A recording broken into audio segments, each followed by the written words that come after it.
أو انقص منه قليلا أو زد عليه ورتل القرآن ترتيلا صدق الله العظيم।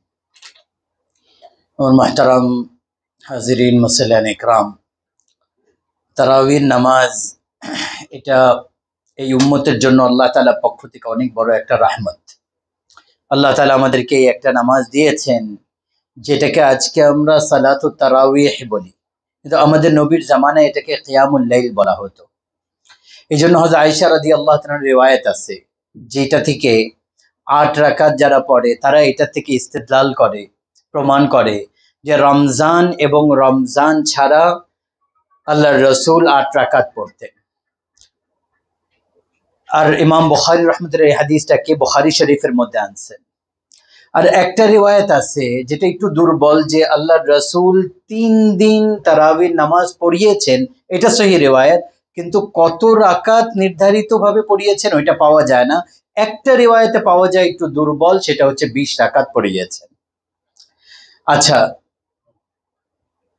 যখন হযরত ওমর রাদিয়াল্লাহু তাআলা আনহুর জামানায়, তারা আগে সবাই আলাদা আলাদা জামাত, আল্লাহর রাসূলের জামানায় আল্লাহর রাসূল তো ৩ দিন জামাত করে পড়িয়েছেন, তারপরে আর আসেন নাই, যেটা ফরজ না হয়ে যায়। তো সাহাবারা কি করতেন, নিজেরা আলাদা আলাদা ৫ জন ১০ জন ১৫ জন আলাদা আলাদা আলাদা জামাত বানায় বানায় কোরআন শুনতেন আর তারাবি পড়তেন। হযরত আবু বকরের জামানাও এরকম চলছে যে আলাদা আলাদা মসজিদের মধ্যে অনেকগুলা জামাত হচ্ছিল। হযরত ওমর রাদিয়াল্লাহু তাআলা আনহুর জামানায় হুকুমত, ইসলামী খেলাফত মজবুত হয়ে গেছিল, শক্তিশালী হয়ে গেছিল। তো হযরত ওমর রাদিয়াল্লাহু তাআলা প্রথম জামানে ওরকম আলাদা আলাদা পড়তো। তো কয়েক বছর যাওয়ার পরে হযরত ওমর রাদিয়াল্লাহু তাআলা মসজিদে আসলেন, মসজিদ নববীতে দেখলেন যে এখানে ৪ জন, এখানে ১০ জন, এখানে ৫ জন। তো বললেন এদের সবাইকে যদি এক ইমামের পিছনে জমা করা হয় কত ভালো লাগবে। তো আল্লাহ রাসূল সমস্ত সাহাবাদেরকে একসাথে করে উবাই ইবনে কাব রাদিয়াল্লাহু তাআলাকে ইমাম বানাইলেন, আর সবাইকে এক ইমামের পিছনে জমা করে ২০ রাকাত তারাবি এটার হুকুম দিয়ে দিলেন সমস্ত সাহাবাদের সাথে পরামর্শ করে। তো হযরত ওমর রাদিয়াল্লাহু তাআলা আনহুর এই আমল এই হাদিসকে আরো প্রমাণিত করে, যেটা একটু দুর্বল হাদিস বললাম। আর আল্লাহর রাসূল নিজেই বলছেন যে আমার আর আমার খোলাফায়ে রাশিদিনদের সুন্নতের উপর মজবুতির সাথে তোমরা আমল করবা। হযরত ওমর রাদিয়াল্লাহু তাআলা আনহুর ২০ রাকাত নির্ধারণ করে দেওয়া, যদি ওটা নিজের ইজতিহাদ হয় ওনার, তাহলেও এটা আমাদের আমলের জন্য যথেষ্ট। আর যদি ওনার এটা স্মরণ আছে যে আমাদের নবী ২০ রাকাত পড়েছিলেন, তাহলে এটা আরো ভালো কথা। কিন্তু এটা আমরা খেয়াল রাখবো, যারা ৮ রাকাত পড়ে তাদেরকেও আমরা কোনো ধিক্কার দিব না, কারণ তারাও হাদিসকে সামনে রেখেই কথা বলতেছে। বাকি বেশিরভাগ মুসলমানদের উম্মত ২০ রাকাত পড়তেছে, তাদের উপরেও কোনো রকম কথা বলা উচিত না। আজকে মানে এই ৮ রাকাত আর ২০ রাকাত তারাবি নিয়ে অনেক জায়গায় ঝগড়াও হইতে থাকে, যে কেউ ৮ রাকাত ৮ রাকাত পড়তেছে, তারা বলতেছে ২০ রাকাত যদি প্রমাণ করতে পারো তাহলে তাকে এত লাখ টাকা দেওয়া হবে। শত বছর থেকে আল্লাহর সাহাবাদের জামানা থেকে ২০ রাকাত তারাবির আমল চলে আসতেছে। আচ্ছা, তারাবির নাম নির্ধারণ কিভাবে হলো, তারাবিহ কোত্থেকে আসলো? এটা এরকম পাওয়া যায় যে মক্কাওয়ালা সাহাবারা যারা ছিলেন, মক্কার মুসলমান ছিলেন, ওনারা ৪ রাকাত তারাবি পড়ে আমরা একটু আরাম করি না, অল্প একটু বসি না, ওনারা একটা তাওয়াফ করতেন ৭ চক্কর। তারবিহা, তারাবিহ শব্দের মানে হচ্ছে একটু সময় আরাম করা। তো ৪ রাকাত তারাবির পরে ওনারা একটা তাওয়াফ করতেন, ১৫-১৬ মিনিটে একটা তাওয়াফ হয়ে যেত। তারপরে আবার ৪ রাকাত তারাবি পড়তেন, আবার একটা তাওয়াফ করতেন, আবার ৪ রাকাত পড়তেন, আবার একটা তাওয়াফ করতেন। তো সাহাবাদের পরবর্তী জামানায় এরকম ওনারা করতেন। তো মদিনা সাহাবারা জানতে পারলেন মক্কাওয়ালারা তো এরকম করে, আমাদের থেকে সওয়াব বেশি কামাই করতেছে। তো ওনারা বললো আমরা কি করব, আমরা ৪ রাকাত তারাবি পড়বো, আবার মধ্যখানে আরামের সময় ৪ রাকাত নফল পড়বো, ৪০ রাকাত পড়বো আমরা। তো নফলের মধ্যে তো কোনো বাধা নাই যে কত পড়বেন, যত ইচ্ছা পড়তে পারেন, কোনো অসুবিধা নেই, এটা নিয়ে ঝগড়া করা উচিত না। কিন্তু সাহাবারা আমল বাড়ায় দিছিলেন আর আমরা আমল কমায় দিতেছি, এটা তো আমরা আরো দুর্বল হয়ে গেলাম। এই জন্য কেউ ৮ রাকাত পড়তেছে, কেউ ২০ রাকাত পড়তেছে, তাদের সাথে ঝগড়া না করি, মুনাজারা না করি, বহস না করি, এটা অনেক নির্বুদ্ধিতার পরিচয় যে এই জিনিসটা উম্মতের মধ্যে আমরা ঝগড়া মারামারির মধ্যে জড়াবো। আর উম্মতের লাখো কোটি মানুষের একটার উপর আমল, এক আমলের উপর জমা হওয়া, সাহাবাদের একত্রিত হওয়া, এটা অনেক বড় একটা প্রমাণ। আর হযরত ওমর রাদিয়াল্লাহু তাআলা যখন থেকে 20 রাকাত শুরু করছেন, মক্কা মদিনায় 20 রাকাতই চলে আসছে গত 1400 বছর 1500 বছর। করোনার সময় ওনারা আবার 11 রাকাত করেছিলেন, করোনার সময় 11 রাকাত করেছিলেন দুই জায়গায়। আর খতমে কোরআনের পরে যে দোয়া করা হয়, এটা কোত্থেকে আসলো, এটা কার আমল? এই আমলটা হযরত উসমান রাদিয়াল্লাহু তাআলা ওনার খেলাফতের সময় তারাবি পড়ানোওয়ালাকে বললেন, যখন কোরআন খতম করো তো দোয়া করবা। তো উনি বললেন, কি দোয়া করব?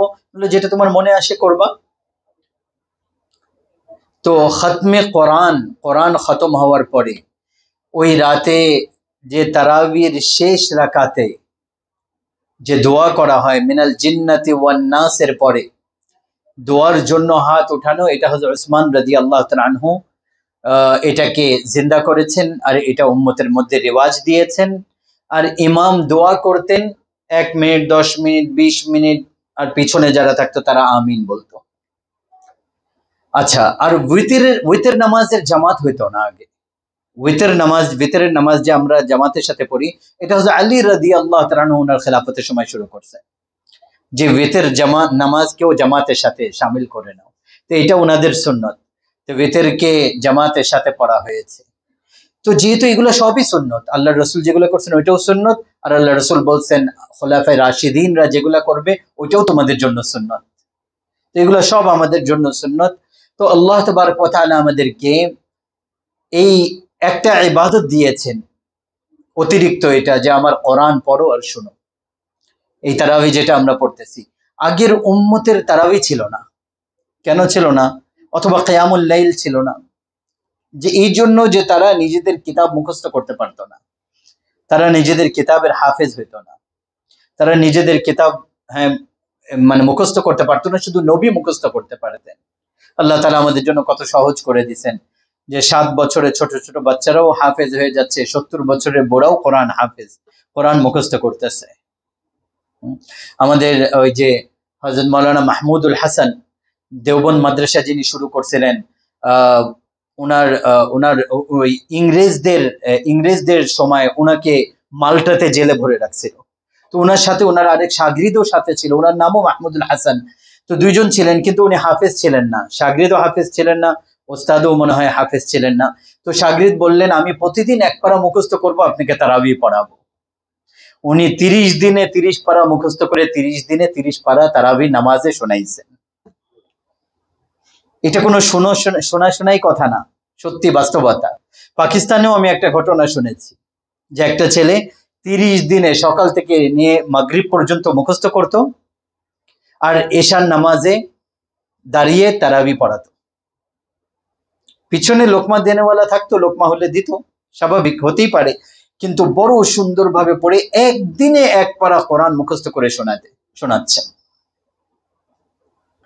আর আমাদের অনেকে বাংলাদেশে তো এরকম অহরহ পাওয়া যায়, 6 মাসে হাফেজ হচ্ছে, 6 মাসে হাফেজ হচ্ছে, 9 মাসে হাফেজ হচ্ছে, 1 বছরে তো অহরহ হাফেজ হচ্ছে।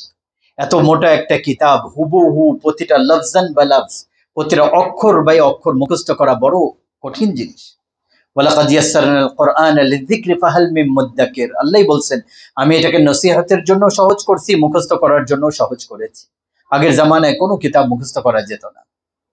আলহামদুলিল্লাহ এখানেই কয়জন হাফিজ বসে আছে, আর বাংলাদেশে তো হাফিজের অভাবই নাই, আলহামদুলিল্লাহ।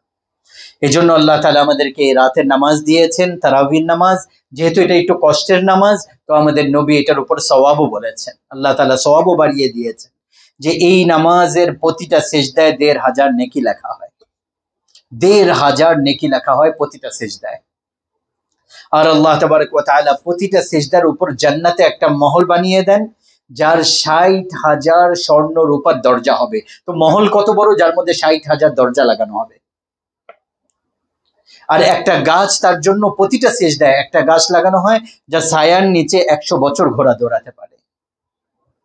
এজন্য আমার মা আর বোনেরা, ভাই ও দোস্ত, রমজানের ইহতিমাম আল্লাহর রাসূল 2 মাস আগে থেকে, রজব মাসের থেকে করতেন।